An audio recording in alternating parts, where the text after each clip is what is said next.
وەڵامدانەوەی پرسیارە سەردەمیەکان. یەکێتی بوون وەحدەتی وجود چییە؟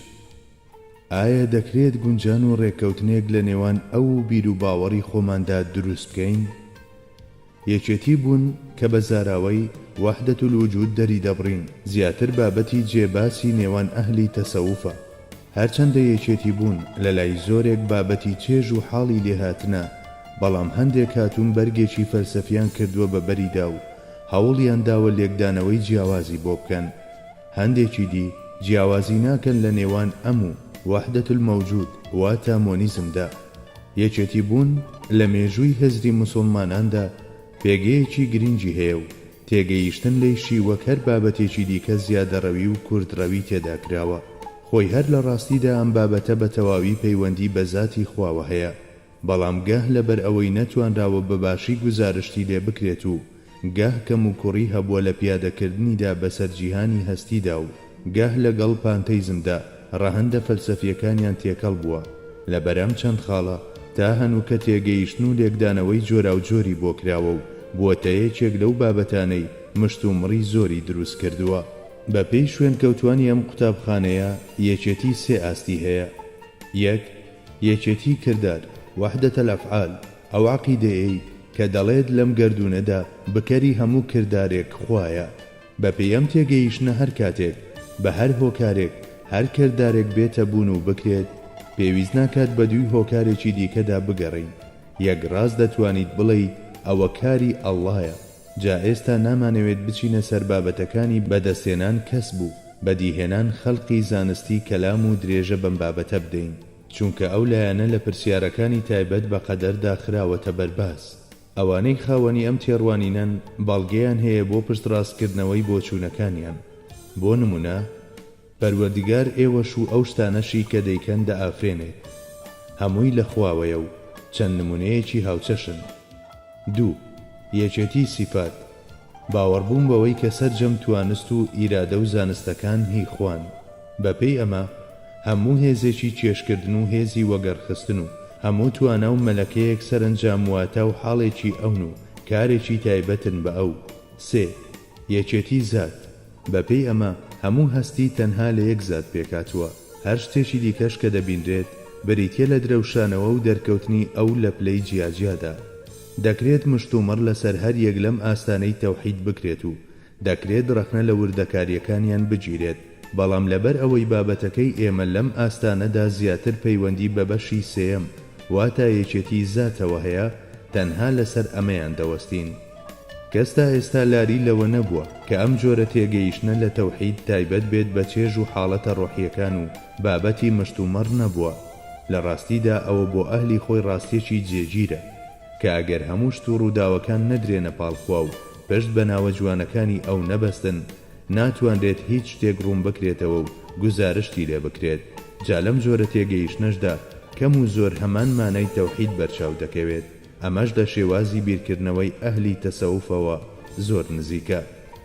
ئیمامی تەفتازانیش لە شەرح المەقاسیددا شوێنکەوتوانی یەکێتی بوون دەکات بە دوو بەشەوە.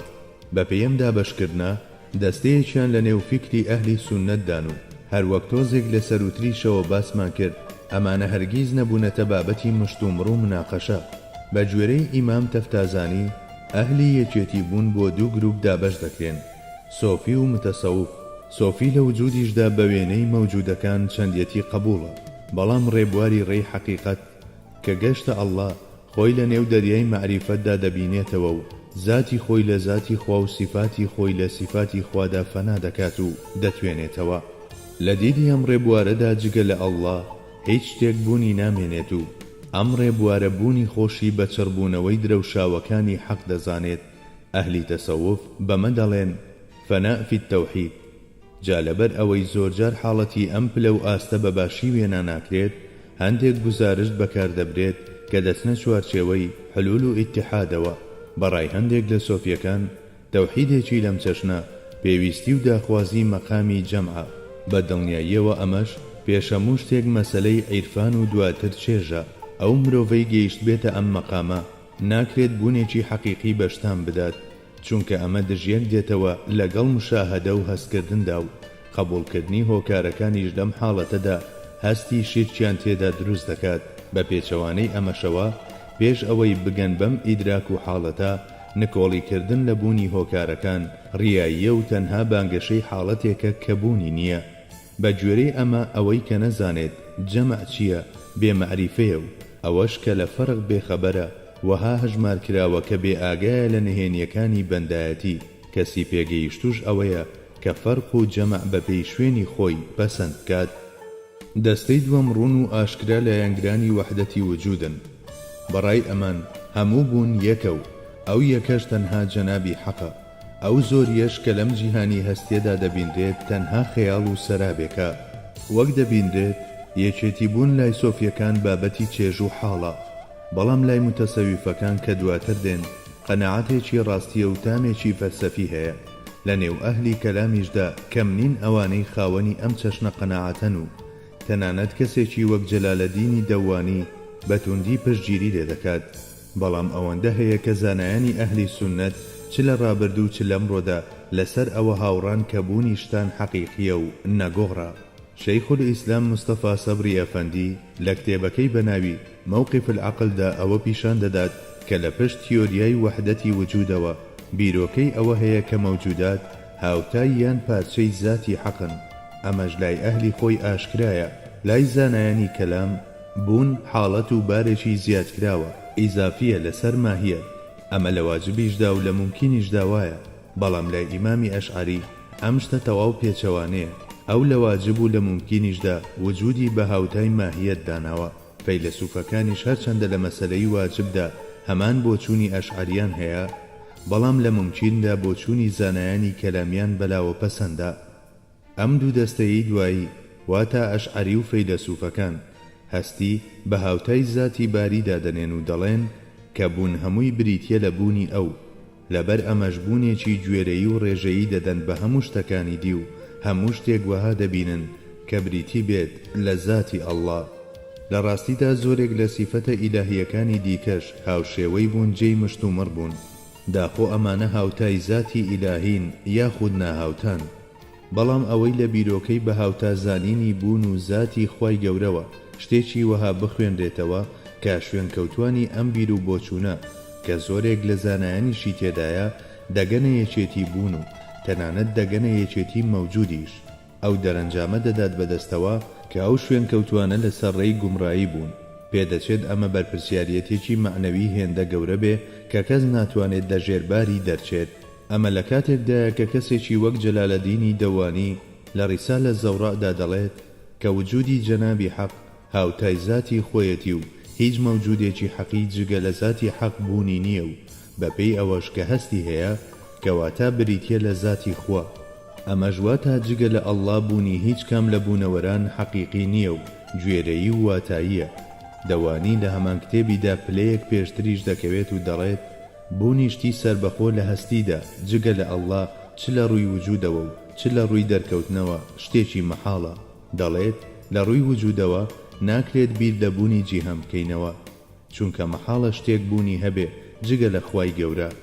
لە ڕووی دەرکەوتنیشەوە ناکرێت وا بیر بکرێتەوە کە ممکینات بوونێکی ڕاستەقینەیان هەیە چونکە دەرکەوتنی هەر شتێک تەنها بەوە دەبێت کە پەیوەندیەکی هەبێت بە وجودی حەقیەوە کە ئەویش ذاتی حەقە.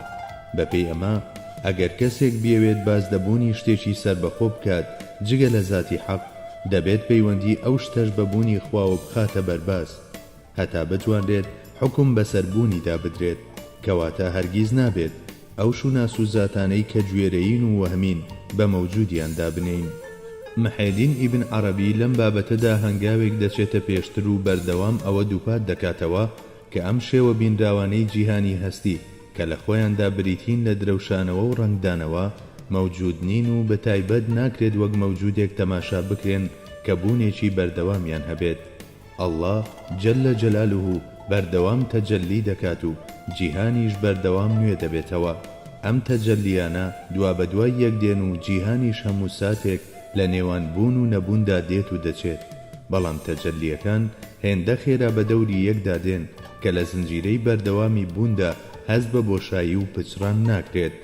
حەزرەتی مەولانا جەلالەدینی ڕۆمیش بە دەربڕینە ڕەنجین و زەنجینەکانی بەشداری لەم جۆرە قەناعەتەدا دەکات و دەڵێت تۆ بەمەددا جسم و گیان و تار و پود چۆن لە حاستۆ ئێمە ئیزهارکەین وجود ئێمە خۆنین با هەش بین هەر بەناو تۆ وجودی مطلقی پەنهان لە چاو ئێمە شێرین شێری سەر ئاڵای پەڕۆ گەر هجومیشکەن بەبایە نەک بەخۆ دیارە حەملەیوان و باە نادیار یا ئیلاهی نادیارمان بێ بەیار هەر ئەتۆ بووی باد و بودتدا بەما هەر ئەتۆ بووی داد وجود بەو عالەما تۆ بەوانەی هەر نەبوو بوون داد وجود عاشقی خۆت کردن و کردیان سجود ئەی گیانی گیانمان ئێمە چین کە بۆ خۆمان بدوێین و بینە مەیدان ئێمە گوزارشتین لە ئاپۆڕەیەک لە هیچ تەنانەت بوونیشمان هەر هیچە بەڵام تۆ مەوجودێکی هێندە ڕەهای کە لە ئاوێنەیەکی ڕووندا فانیەکان پیشان دەدەیت